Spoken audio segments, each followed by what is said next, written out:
Yesterday, I told you about Alexei Shirov, the Grandmaster from Latvia. We analyzed the game between Pragnananda and Shirov, and I told you about his fire on board style. When you look at the game Pragnananda versus Shirov, you can ask the question, where was the fire on board? Yeah, nothing happened in that game. But in the next round, immediately, which followed, Shirov played against Ju Wenjun, and in that game, Shirov was able to play as per his true style, and that's the reason why I'm going to show you this game right now. There are 5 points at which I want you to think, 5 critical moments, and 5 points are at stake. So you are white and let the game begin. So d4, knight f6, c4, e6, and we have the Catalan. Bishop b4 check was played, bd2, and here instead of bishop e7, which is the main move, Shirov played Ju Wenjun played bd6, knight c3, c6, queen c2, castles, and e4. Now here's my first question. This is not for points because I'm going to ask you for white's moves.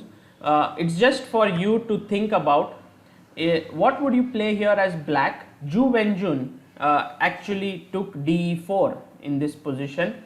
So do you think that's a good move? If not, what would you play here? Well, d4 is definitely possible, and after you exchange this, you get to a position where white has these two central pawns and nice space in the position. However, on the other hand, after e4, if you were black, you should be looking at trying to attack the opponent's center, because you are ahead in development, you have already castled, and that's the reason why in the game between Vidit and Pragnananda, the youngster played the move e5. This happened in Tata Steel Blitz. E5 was played. The idea is that if you take, I can play bishop g4, attacking this knight, and you are making use of these open lines. Let Pragnananda tell you what he was thinking when he played this move. Okay, so this was your game with Vidit. Yeah. And I think this is the same line he played with you in Isle of Man as well. Yeah, there I played this knight bd7 move, which is bad. Here, okay. So you went this time castles? Yeah. Kramer sir saw this line with e4, e5. This was After that game. okay. So e4, e5. So you used it even in Blitz, yes? Yeah, you told to use it. Okay. Great. D into e5, and now you get this nice Bishop g4. Bishop e2. Was Vidit surprised or he was prepared? No, he was surprised. He was surprised. He was asking whether it's equal or not. It's equal. Like, yeah. And this is around equal, yes? Yeah, it's equal. So bishop f4, knight f6, g1, knight d7. Well, I could have played knight a6 with the option of knight b4 somewhere. Right. Okay, I played knight. But the main point in this game is that you played this move e5, Yeah, take, and bishop g4. It's just very unusual. Okay, I hope that things were more clear and that e5 is a better move than d into e4, which was played in the game. This happened, Ju Wenjun played knight to d7, and now it's your move again for the first point. What should white play here? Alright, if you played bishop to g2 here, I think you do not deserve the point, because it's the most natural move. You've created a square for your bishop, you want to play bishop g2. However, routine thinking is not what Shirov does. He is creative, he is original, and so he puts his bishop to d3, creating a mating threat. If you played this move, great job, you get 1 point. Knight f6, queen went to h4, rook e8, and now comes the second question. What do you play here as white? You need to play like Shirov, so be careful of avoiding routine decisions.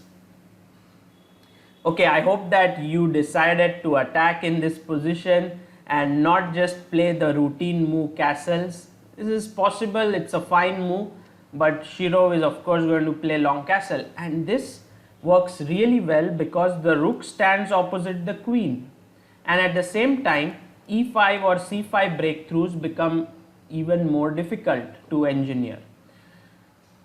Okay, so 2 points if you found the move long castle here. And b5 was played by Ju Wenjun. So she is not a player who's going to take the attack just sitting down. She wants to counter attack.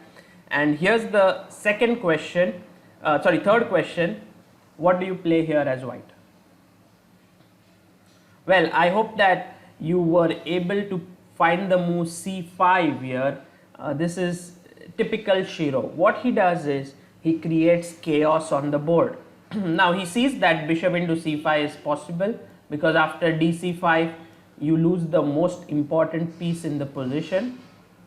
However, after bishop into c5 you don't really need to take this bishop. Creating this tension means that you can always take this bishop whenever you want to. You know, this is how you play attacking chess. You create your chances by giving up something, and when the opponent takes it, there's always pressure on him. Another move which you might have considered is bishop g5, and if you played this, well, you still get a point because this is a nice move. h6, and now it is important to calculate that after gf6 you have this key move bishop to e4, attacking the pawn on c6 and threatening cb5. If you see this, then you should be fine in the position, and you get the full point. Okay, but c5 is definitely the strongest. Bishop into c5, and now the fourth point, I think the most crucial move in the position. What do you play here as white? Okay, for all those who thought bishop takes g5, good move, but not the best. I'm not going to give you a point because here black plays bishop e7, you take, queen h7, king f8, and yes, white is better, but black is surviving somehow. So the best move here is to play g4, and this is what is real fire on board. You first play c5, give up a pawn, and then play g4. Both moves, you know, don't really make sense, but when you see it all together, it's perfect because now g5 is always a threat. This bishop could move anytime, and then this would also be hanging. Okay, Ju Wenjun played bishop into d4 here. We'll come to that move. According to the engines, queen d5 is the best move, and here white has a strong move. Now this is not for points, but if you still want to think here, I would recommend it to you. So the right move here is rook hg1. Fantastic move because after queen f3 you have rook g3 followed by d into c5, and white is just better. g5 is coming up with a crushing attack. Yeah, rook g1 is not so easy to find. Also after rook g1, moves like h6 make no real sense because g5 comes with additional power. So bishop d4 was played, and here Shirov played the move g5, although bishop c2 was very strong. The idea is very simple. You want to move this bishop, and then this is hanging. And it is a little counterintuitive, but at the same time g5 is also winning. So everything works out perfectly if you play bishop c2. But Shirov played the most natural g5, and after bishop b2 he had prepared king c2, which is to defend his key bishop on d3. Now queen d5 was played. Perhaps g6 was better because after gf, queen f6, knight g5, h5, here black has better chances than what happened in the game. But queen d5 was what Ju Wenjun played, and here I would like you to calculate right until the end. I'll just make one more move, g into f6, bishop into f6, and this is where you have to calculate right until the very end. This is your fifth point, white to play. Don't look at just one move because yeah, queen into h7 is hanging, but look at it in more detail. What would you play here? Okay, so the first thing is to calculate queen h7, king f8, and now checks. Yeah, don't miss the check from the other side. Bishop b4 check. Of course, if you block anything on e7, queen h8 would be mate. So c5 is the only move, and now comes queen h8 check, king e7, and I hope you spotted this critical move, queen into e8, king into e8, bishop into b5, which is just curtains. You can play bd7 here or queen d7. I can just take, bishop d7, king d7, bishop c3, and white is a piece up, and this should be straightforward technique. King d8 was played in the game by Ju Wenjun, but after bishop c6, all that she could do was resign. White will at least win a piece, if not some more material here.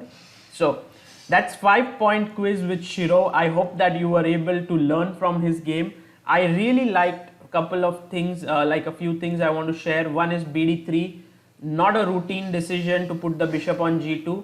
The second thing is long castles. The rook stands opposite the queen. But the most important thing I learned is c5, here, giving up a pawn and then playing g4. This is pretty chess. This is called chaotic chess for many, but I think for Shirov this is the most natural way to play chess. You play on one flank and then on the other. And finally, what I really liked is how he finished off the game with precision by the queen sacrifice and then winning back the queen. This is the Shirov that we all know, and I'm glad that he was able to play a fine game and you could enjoy it. So do let me know in the comment section how you fared here and whether you enjoy these kinds of games in which you are made to think. Because I think, as I've always said, active learning is very important, not just listening to me, but putting your brain to work. So let me know in the comment section below.